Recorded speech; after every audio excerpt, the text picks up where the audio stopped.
اعوذ باللہ من الشیطان الرجیم بسم اللہ الرحمن الرحیم۔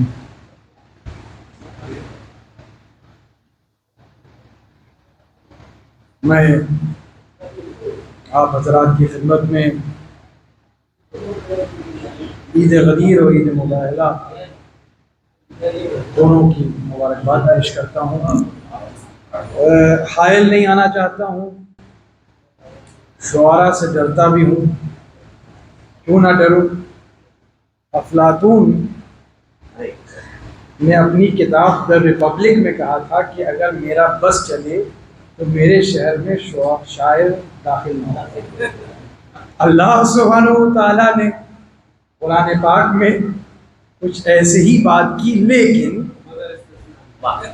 استثناء بھی کیا، اور یہ جو بزم ہے اس وقت استثناء والی، فقط آپ ہی اس مستثنیٰ ہیں، اس استثناء میں آتے ہیں۔ چھوٹے بھائیوں کے لیے سہل کر کے یوں کہہ دو کہ اللہ نے کہا تھا کہ شعراء سے بچے رہنا، الا وہ جو حق کی بات کریں اور جو گمراہ نہ کریں۔ تو اگر سوال یہ پوچھا جائے کہ بھئی یہ کون سی بزم ایسی ہوتی ہے جہاں گمراہی کی بات نہ ہو، جہاں جذبات کا فائدہ نہ اٹھایا جائے، جہاں نفس امارہ کا ناجائز فائدہ اٹھا کے نوجوان کے جذبات کو فروغ دے کے نعوذ باللہ گمراہ کیا جاتا ہے، تو وہ فقط محفل بلا۔ ابھی کچھ حال میں ہمارے جو محمود آباد سے جڑے ہوئے لوگ ہوں گے، انہوں نے دیکھا ہوگا کہ میں نے ایک چھوٹی سی ویڈیو بنائی تھی امام زامن پر۔ اگر آپ نے دیکھا ہوگا، دیکھیے آگ کیسے لگتی ہے لوگوں کی۔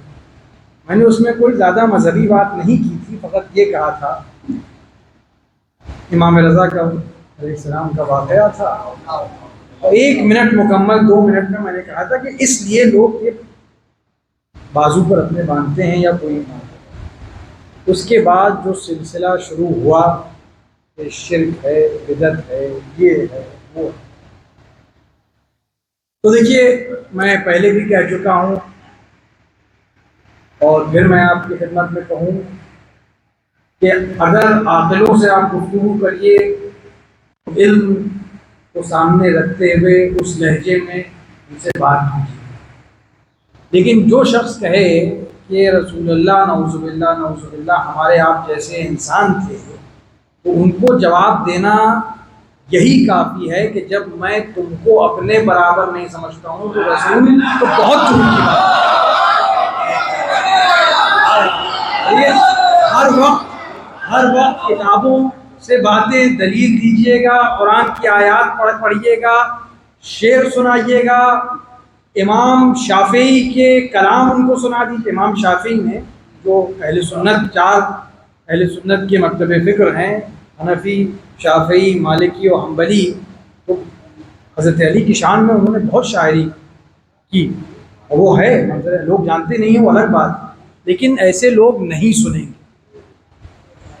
تو جہاں تک کہ غدیر کا سوال ہے، اس پر بھی نہیں سنیں گے۔ اس کی بھی میں چھوٹی سی وضاحت کر دوں، وہ کہ میں نہ عالم ہوں، نہ فاضل ہوں، نہ شاعر ہوں، نہ ادیب ہوں، ایک معمولی سا ادنا سا طالب علم ہوں۔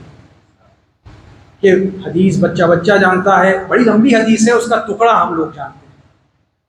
اگر حقیقت دیکھی جائے وہ ایک ٹکڑا بیان کیا جاتا ہے، اس سے پہلے جو آیا بعد میں آیا اس کا بہت کم لوگ ذکر کرتے ہیں۔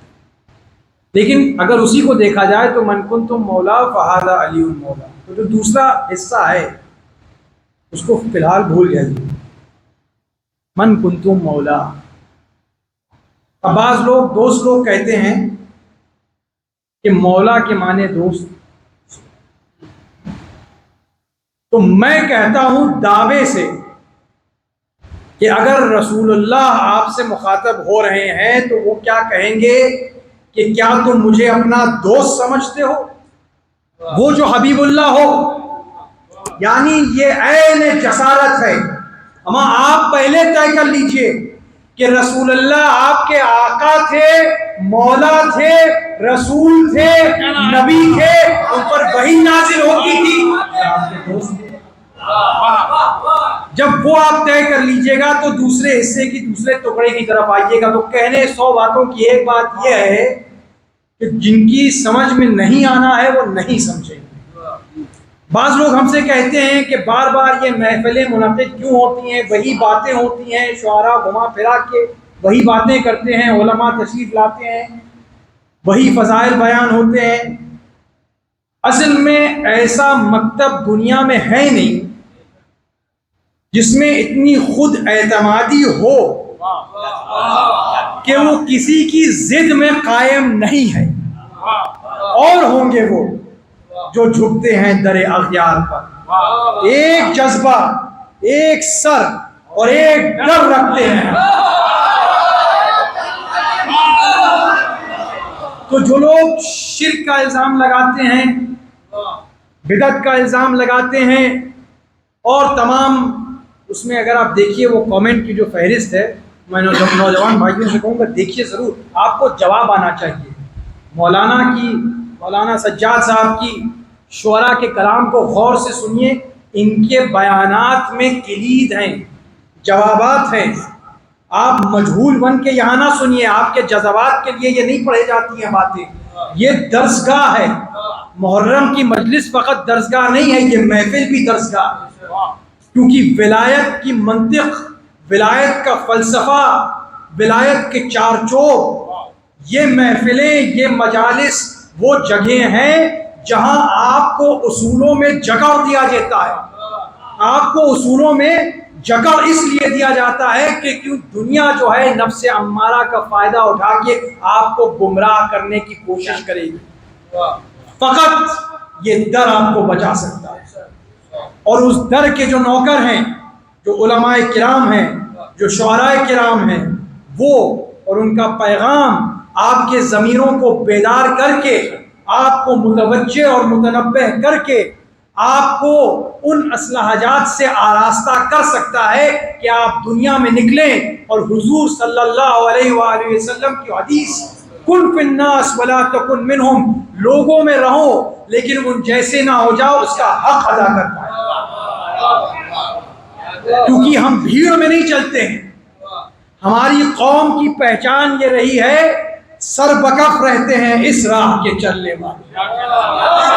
ہم اکیلے ہوتے ہیں تو اکیلے علم اٹھاتے ہیں, اکیلے ہوتے ہیں گاؤں میں, قریے میں, قصبے میں, محلے میں, شہر میں.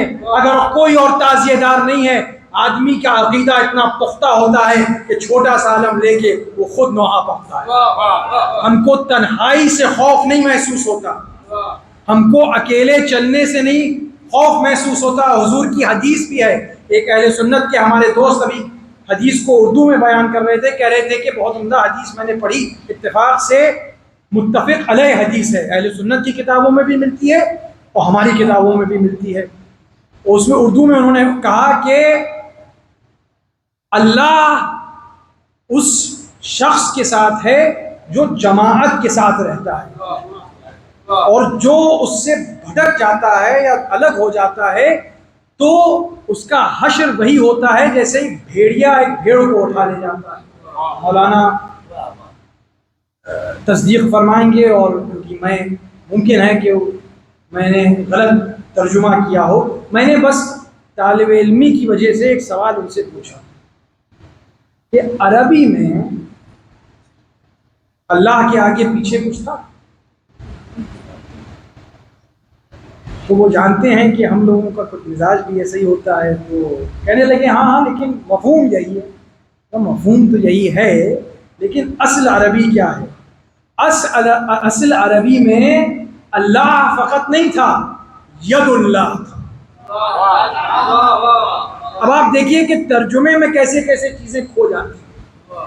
یعنی ید اللہ کی گرفت جماعت پر ایسے ہوتی ہے کہ ان میں اتحاد قائم رہتا ہے, وہ ایک رہتے ہیں اور وہ سمیٹے رہتے ہیں لوگوں کا.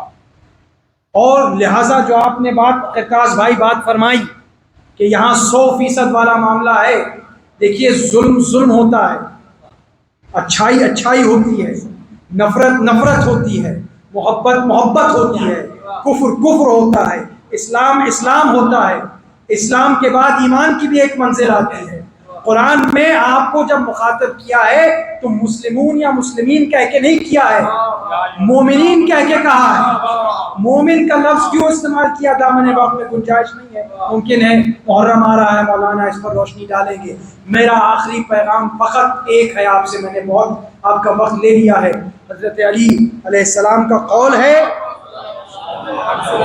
جو میں تقریباً ہر سال پڑھتا ہوں, اس سال بھی پڑھنے کا شرف حاصل ہے کہ المنافق قولہ الجمیل و فعلہ داء الدخیل.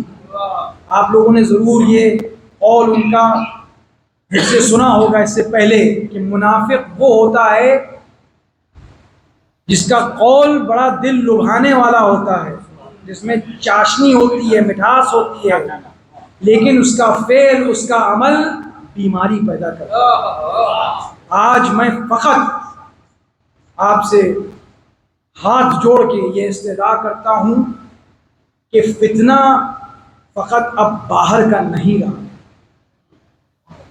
اب آپ کے بھیس میں, آپ کے محافل میں, آپ کی مجالس میں, آپ کی زبان بولتے ہوئے, بظاہر آپ کی طرح لگتے ہوئے لوگ آ رہے ہیں اور غلو آمیز باتیں کر رہے ہیں. چھوٹ نہیں ہے, ہماری حدیں وہی ہیں جو قرآن نے قائم کی, رسول نے قائم کی, اور جو اہل بیت نے قائم کی. ہمارے پاس آزادی نہیں ہے, جب ہم آزاداری کرتے ہیں تو ان کی بھی حدود ہے.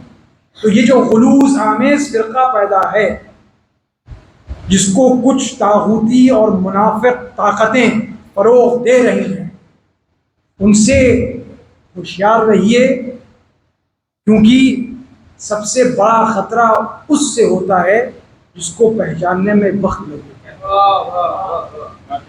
اور اب دشمن جو ہیں وہ فقط بیرونی طاغوتی استعماری طاقتیں, نو آبادیت کی طاقتیں نہیں ہیں, بلکہ ایک مرض کہیے, اور یہ بھی ایک امتحان ہے. ایک ایسا فرقہ, ایک ایسا گروہ پالا گیا ہے جو فتنہ ہمارے بیچ میں پیدا کرنا چاہتا ہے. لہذا میں پھر سے کہوں گا کہ یہ درسگاہ ہے. علماء کرام کی باتیں, شعراء کے پیغامات گراہ میں باندھ کے رکھیے اور عملی طور پر اپنی زندگی میں ان کو جامع پہنائیے. آخر میں آپ سے چھوٹی سی گزارش کروں گا. میرے والد بزرگوار نے آپ سب کی خدمت میں عید غدیر, عید مباہلہ, عید الاضحیٰ کی تبریک و تہنیت پیش کی ہے, اور میں ان کی طرف سے وہ آپ تک کے پہنچاتا ہوں اور گزارش کرتا ہوں کہ آپ ان کی صحت و سلامتی کے لیے دعا کریے, صدقہ بیمار کربلا, اور اس کے ساتھ ساتھ یہ دعا کریے کہ یہ خطہ محمود آباد کا ہمیشہ فقط ایک وجہ سے اس کا نام روشن دنیا میں ہو, وہ کہ ہم لوگ علمبردار ولایت امام علی بن ابی طالب. وآخر دعوانا